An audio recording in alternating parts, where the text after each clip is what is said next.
Hi అండి, hello. ఇదే బెంగాల్లో లాస్ట్ షాపింగ్ చూడండి. విశాల్కి వెళ్ళాము మా అక్క వాళ్ళకి బ్యాగ్ తీసుకుందామని. చాలా వరకు చాలా వచ్చాయి. ఇదే లాస్ట్ విజిట్ అండి. విశాల్ మార్ట్కి వెళ్ళి బ్యాగ్ అయితే తీసుకున్నాము. తక్కువ కాస్ట్లో వచ్చింది. 1+1 ఆఫర్ కింద వచ్చింది బ్యాగ్ అయితే. చూడండి, బ్యాగులన్నీ చాలా బాగున్నవి. ఈ బెంగాల్లో లాస్ట్ షాపింగ్ మాది. చాలా వరకు అయితే షాప్ అయితే బాగుంది. ఏమీ కొనలేదు, ట్రైన్కి లేట్ అవుతుందని హడావిడిగా తీశాను. మా పాప అయితే ఒక బొమ్మ అయితే కొనుక్కుంది, ఇల్లు బొమ్మ. మా వాడికైతే కంపాక్స్ తీసుకున్నాను. చూడండి, వాడికైతే అది నచ్చింది. పాపం వాడికి ఏం ఆడుకోవడానికి ఏ బొమ్మ తీసుకోలేదని అలిగాడు. అయినా కూడా వాడికి ఒక కంపాక్స్ తీసుకున్న వాళ్ళే కొంచెం హుషారుగా ఉన్నాడు. ఎట్టకేళ్ళకైతే తొందర ఆదర బాదర షాపింగ్ అయితే చేసి వెళ్ళామండి.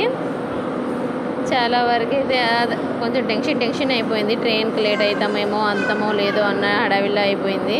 దీనికి తోడు బారిష్ కూడా స్టార్ట్ అయిందండి.